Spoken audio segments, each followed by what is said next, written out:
tavoitteella. Ja sitten Heikki Virtanen, Pasi Vierikko kaksikko vuoroon. Heikki Virtanen viime kaudella esiintyi Super Comp-ryhmässä ja erittäin edukseen. Turingin mies siellä myös esiintyi kauden mittaan ja hihkui välillä itsekin, kun niin hyvin meni hommat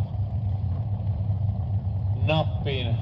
Nyt sitten Sped-ryhmässä tällä kaudella näköjään tässä toisessa kisassa mukana ja Pasi Vierikko puolestaan tuttu Sped-kuski meille.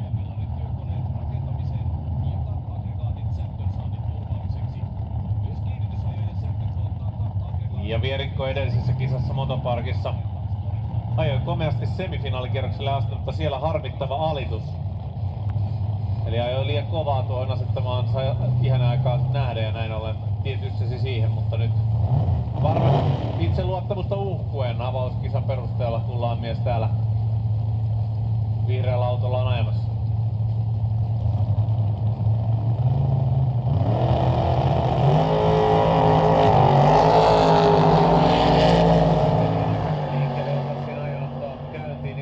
Vierikko puolestaan lähtee aika myöhäisellä herätyksellä